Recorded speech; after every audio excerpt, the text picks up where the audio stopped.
Here's a question from Moriah regarding Chopin Scherzo number 2, bars 544 to 582. And she says that both arms stiffen up and I can't seem to relax and play it fast. I feel like the tempo in this section is stuck too and isn't going any faster. When I do try to play it faster, I find I tend to miss notes, usually in the broken chords and most often in the right hand. How do you fix this? And how do you play it up to speed, push the tempo without missing notes and stiffening up? One of the things that is really a gift of this work is that with the knowledge that we have is that we try to diagnose first why something is stiffening up, because there's no time to play, stiffen up, relax. We have to, what we work with is what are the causes for the tension to begin with and take care of that so that you can play it without the tension and in speed. I'm going to, there's so many parts to everything that the music demands that I'll go to the more obvious ones. And also when a student comes and the teacher looks, we see what is missing for that person so that we can target that. But in this particular example, I would say it's a very common question, and it has to do with, most of it has to do with jumps. There are jumps down, there are jumps up, and that's where people get tired, because if the jumping is not done, the leaps are not done in the proper way, you're going to get tired. And if you get tired, it's going to slow you down, and it accumulates and so on and so forth. I will start at measure 552, the second measure. So I'm assuming that it's not a big problem. I'm assuming that going from here to here, as she also says, is a problem. So this is one jump, and then we have another jump. And then we have another jump. So there could be other problems, but I'm going to concentrate on the jumps. And these are jumps, these are leaps that are staccato leaps. I will start with the right hand. Specifically, when you go from this F to this broken chord, I'm sorry, if that F is not sending you, and you have to move yourself and you have to move back, it's not going to be accurate, it's not going to be fast enough, and it's going to be tiring. And then the question is, where are you moving from also? Is the upper arm leading you? Is the forearm is leading you? Are the fingers doing it alone? So let me just concentrate on the leaps in both hands. So the last note here, first of all, we have to hear all the notes. So that F of the last note of the triplet is crucial to send us here.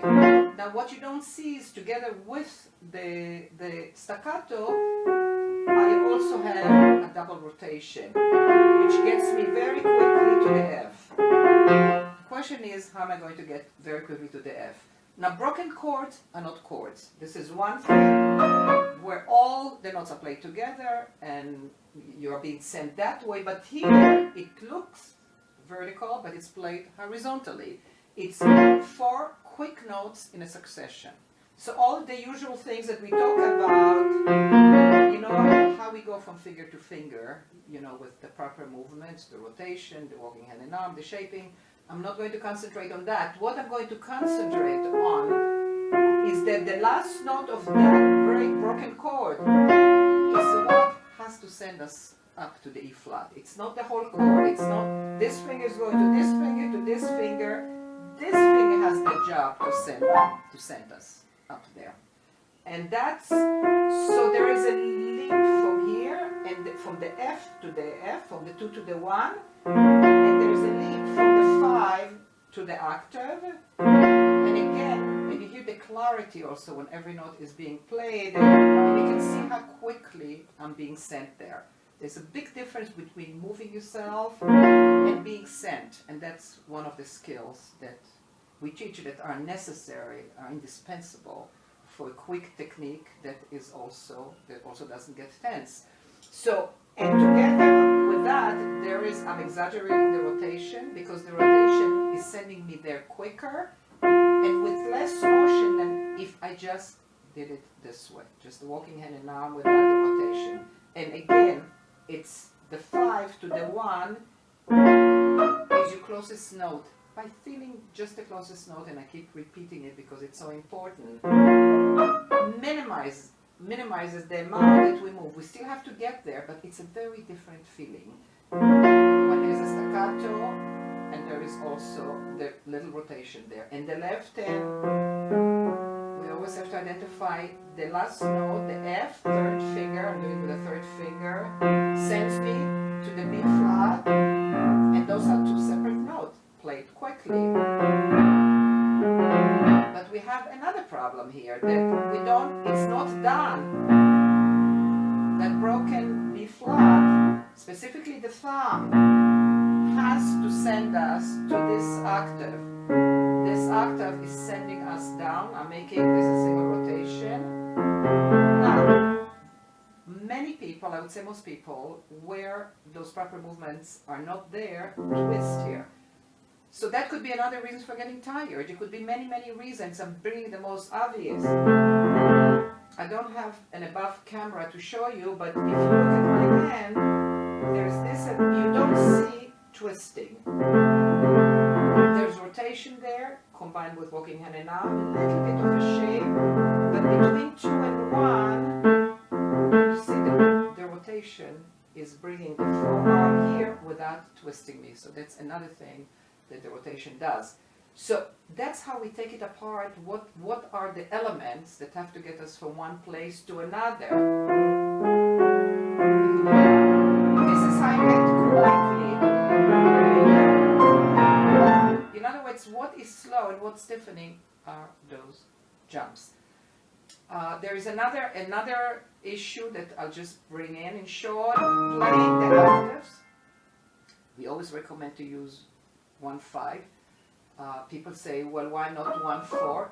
I would say that if you don't feel twisted and you don't feel stretched on the 4, you can do it. But as you hear, I sound very legato this way. Most people, there's a little bit of a turn to the 4, and I can get probably a better sounding legato because my arm gets so nicely over each one.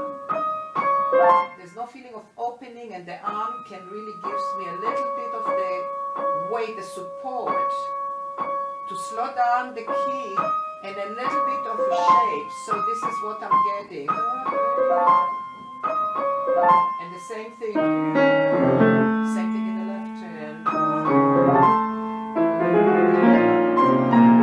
The important thing is to sound what the music is indicating, that we want legato sounding octaves, but that doesn't mean that everything that is legato sounding that we can connect without getting into stretching and twisting.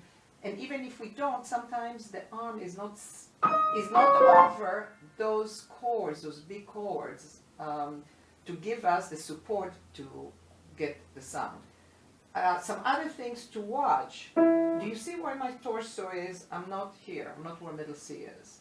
I'm over here, a little bit more to the left, so that my forearms can be in the right place, the same place that they're here. I'm a little bit here. But when I jump, see the forearms, finger hand forearm, I'm being thrown here, and the torso adjusts ever so slightly. And again. Another very important thing is when we have jumps into two direction, we have to organize it into one direction that feels like the active one, because it's confusing for the hands to go into directions quickly. So while the leaps are happening in both directions, we get a sense of starting again where the beat is. Actually, where the lines look like the ending, physically is where we start. And start again. If you don't start on the chord, on the broken chord, you're not going to get to where you're going at the right time. So we work out the leaps, but then we have to organize it into one active direction, which if you're thinking of starting there and you worked on it, you're going to be there to start. And again, the line, the legato line shows what it should sound like, but on top, but it cannot end here.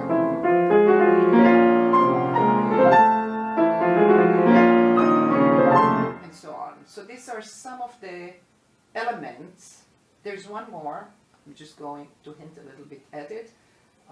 And some of you follow the work know that concept that when both hands are moving at the same time, they move very quickly, but one is moving just ever so slightly ahead of time. For example, when I'm moving here,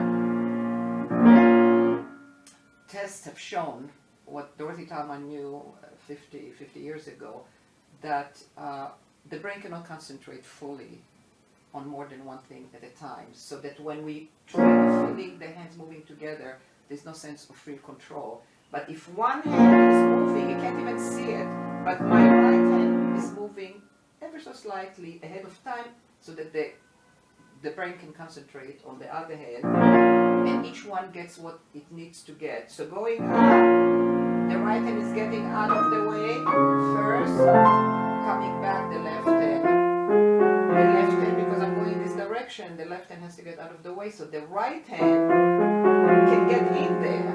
And going up again, the right hand, left hand. So as you see, there's so many elements that are an arsenal of technical security and efficiency and all the things that we really want. And then there is no fatigue, there is speed, and you can express the music as well.